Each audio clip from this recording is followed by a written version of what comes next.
Hey, welcome to my channel. If you are returning here, you might notice something a little bit different. Can you guess? There's a background. That's not the rest of my apartment. The apartment tours in every video are done and over. I am so excited that I have a curtain behind me. That's literally all it is. And yes, you can still see a table right here. But that ain't going anywhere because I need this table and this table pretty much does not have a home anywhere else. But see? Look at that white curtain, that beautiful white curtain. I love it. I'm excited. But what I'm also excited today is to finally give my review on the Colourpop No Filter Foundation and the No Filter Setting Powder. These came out around 30 weeks ago. Just before they launched, I filmed a video kind of like, is it worth it? Or like kind of like my version of like, will I buy it? Is it, you know, kind of vibe. But in that video, I said that I was probably going to get this because I did need a loose setting powder really bad, but I was going to skip on the foundation. And you know what? The day it came out, I lied. I got both. And honestly, I'm not sure I'm sorry. If I'm going to spend the time to review something, I want to do a lot of uses out of it. I want to see like how it works with different products and with the different things I can do with it.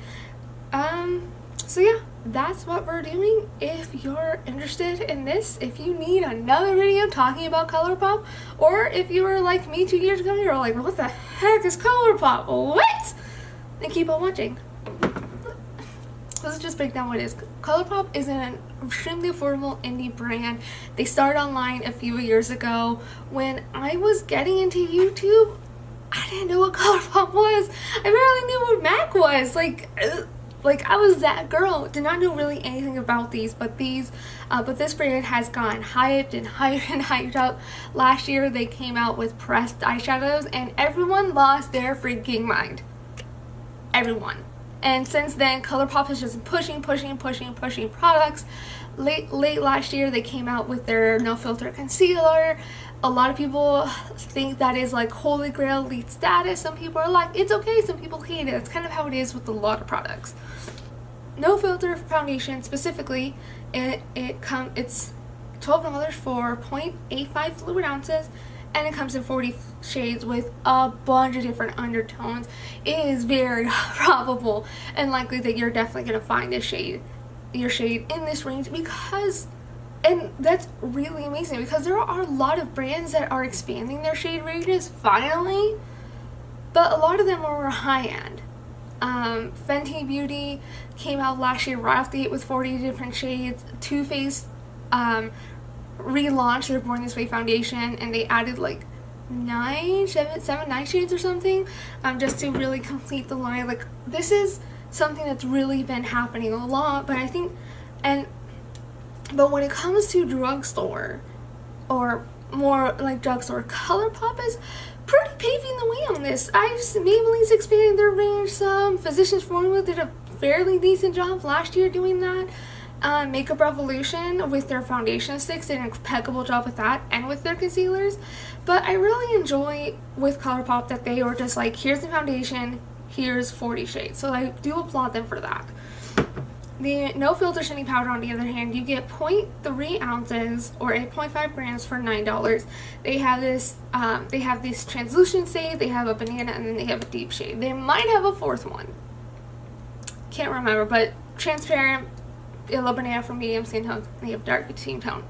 Now I want to start with talking about the No Filter Setting Powder because this is what I really needed the most, and unintentionally I have been using this almost non-stop since I got it. I've changed it up a few days. Some days I've tried not using a setting powder or at least a loose one, but I mean this guy is really good. My biggest beef with this setting powder is just because it's really tall and small. Like, just in comparison, this is just a little container I got on Amazon. This holds an ounce, and this is like a third of an ounce, basically. Okay, so if you guys can tell, the Colourpop one is a little bit taller, but the Amazon powder container is a lot wider. So there you go there. So yes, this is a bigger container.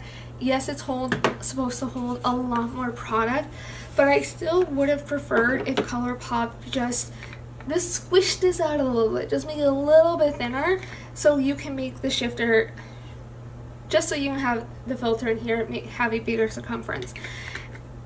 I have not watched a terrible amount of like thorough reviews of these two products. A lot of people that I watch videos of, they've kind of done a get ready with me where they try to want, they're like, hey, this is great, or hey, I don't know. But these I've been using a lot. And so what's hard, the reason why I don't like it for here, because a lot of times, myself included, will use these sponges to dip into the powder, but it's really hard to do that when it's just so small. Your sponge doesn't really fit in there. It's the same thing if you use a brush. It's a little too cozy. It's just a little too cozy for me. I want to have it more wide open on like it is with my Amazon container. And what's in here is the Makeup Revolution Loose Setting Sky before I bought the Colourpop powder. Like I needed loose setting powder, like it could not wait. So I went to Ulta and I bought this guy, and I like, you know, this is really, the Makeup Revolution one, I think it's fine. It's a decent powder. It really mattifies the face. It does a really good at setting and mattifying, but for some reason I keep going back to the Colourpop one. I just do. And I think the reason is because if I use the Makeup Revolution one, it's going to mattify my face, period. That's what this one does. But the Colourpop one, it allows my face, depending on what I use underneath it, I can get a really matte look. Or also depending on what I use underneath it, I can get a really dewy, glowy look. And I just like the versatility with that powder. And the real thing that sucks about this is just price-wise, $9, 0.3 ounces, $8 or $9, and 1.23 ounces. Like, you get like quadruple the amount of product in the Makeup Revolution compared to the Colourpop. But I don't know what it is about this powder. They're both about the same kind of texture. They're both really nicely milled and soft. It's not really that. I mean, granted, this one's a little bit more yellow. Colourpop is a little bit more yellow. Makeup Revolution is a little bit more pink, but it's just, I think I like this one because I don't need, what's really good about this powder, why I think I like it more than Makeup Revolution one, is that I feel like I have to heap and cake this one on, whereas with this one, even though you don't get a lot of product, I don't find that I need a lot of product. Whereas this one, I'm just like taking my sponge in, I'm just like jamming it in, and I'm just shoving it everywhere. So maybe that's why I kind of get that way. I do think this guy is the star of the show of the collection. I forgot to mention that Colourpop also came out with pressed powders during this, and those came out in 5 shades. I'm really curious about those, but I didn't purchase them because I have a few setting powders I need to work through, and I want to at least hit pan on one of them before I buy a new pressed powder, but I am really curious about it. But yeah, this no-fill setting powder I would highly recommend. Let's talk about this guy. First of all, this guy doesn't have a cap. You can twist it. You can twist this so it locks, which I really enjoy, or you can keep it open so you can pump it down. That I really like. I don't really like caps on products, honestly. I like, see, I have like my Elf Beauty Shield primer, and yeah, it's a pump, but look how dirty the cap is. And yeah, like, this pump is dirty too, and at least that is what it is, and this one just kind of looks worse with the pump. I don't know. But that one also doesn't lock where this one is, so I really like that. This is in a glass bottle, which may not be the most travel friendly, but I don't travel, okay? The only place I'm traveling to is like Sephora and Costco, or Kansas City, but I'm driving there. So like, the fact that this isn't necessarily like the greatest travel friendly, like, for me, I don't necessarily mind. And if I was traveling, I probably wouldn't pick this foundation anyways, so I'll get the reasons of that. But the biggest gripe I have about this foundation, and it's the same reason why I don't like the e.l.f. foundation, their full ounce foundation, is that this is not a full ounce.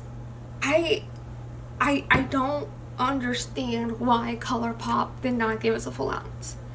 if they bump their price to $15 to give us an ounce, I'd pay $15 for this guy. I like the packaging, I like the little stars, I like the brand, I like how it is, but I cried so much on this foundation for not being a full ounce compared to pretty much any other liquid foundation. Powders, you're gonna get less products, sticks, you're gonna get less products, but generally for a liquid foundation, you're getting an ounce. And it would have been unfair to e.l.f. for me to bitch and complain about the lack of product in this one while give Colourpop a free pass. That is my gripe about this foundation. So the things I like about this foundation, I like the glass, I like how there's not a cap, there's just a pump and the pump locks. I like that Colourpop is cruelty free, it's only $12. Yes, I hate the fact that it's 0.85 ounces and not a full ounce. But what saved, even though the product amount is like the biggest, stupidest gripe, what I appreciate the most about this foundation is that I called it, I think it's like a soft matte finish, and I believe that is true.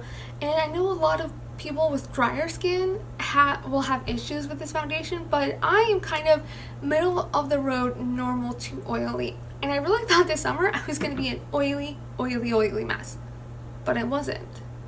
But for me, that was strange.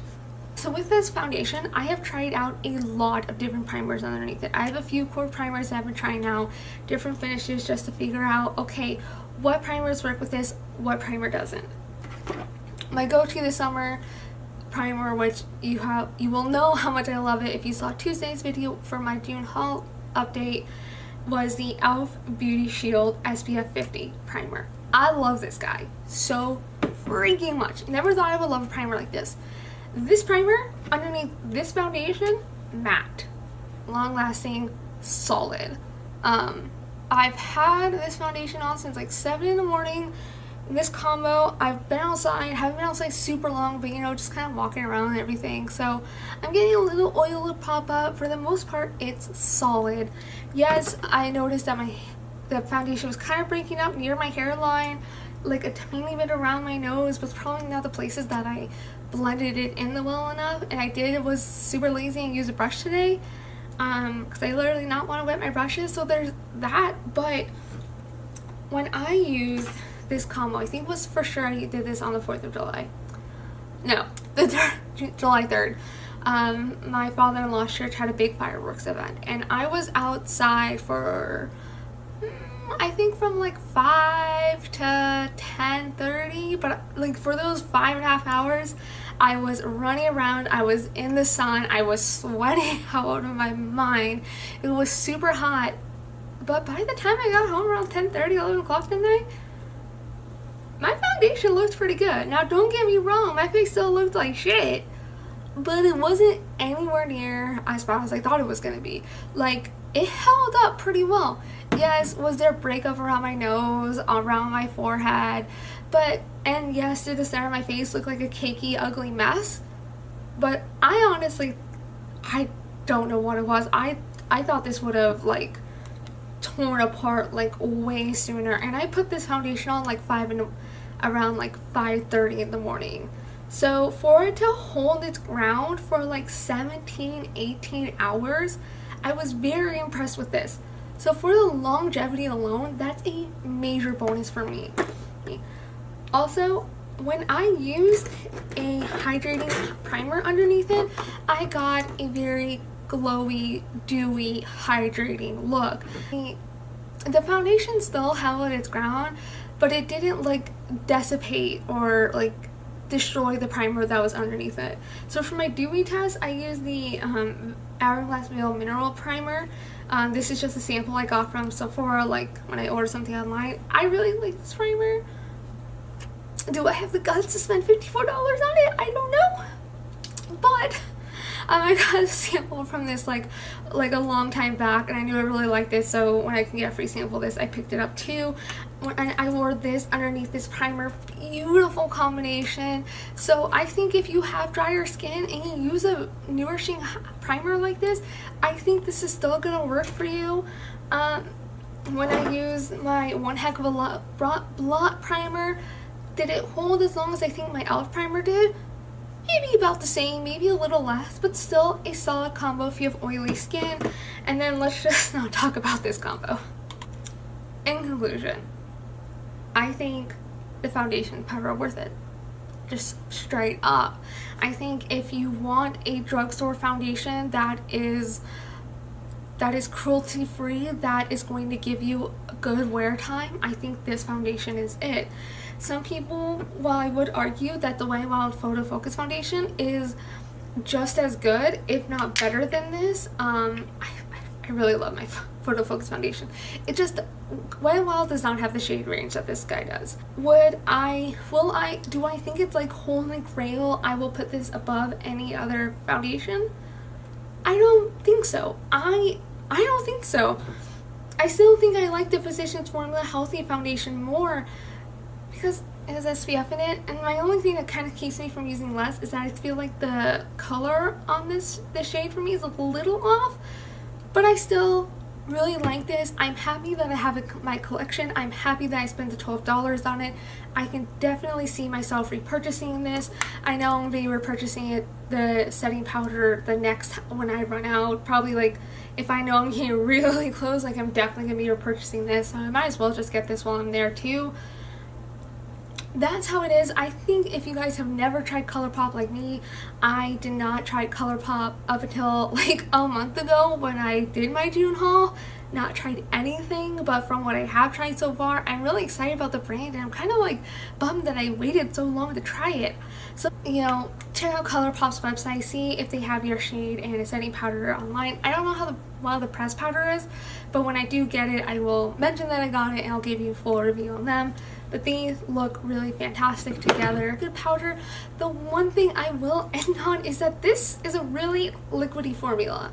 Like when you I don't want to waste the product, but if you ever try the Naked Skin foundation, not their full high coverage, but just want to make sure skin look like it, it's watery like that. And so I end up feeling like I have to use a lot of product to get a full even coverage on my face.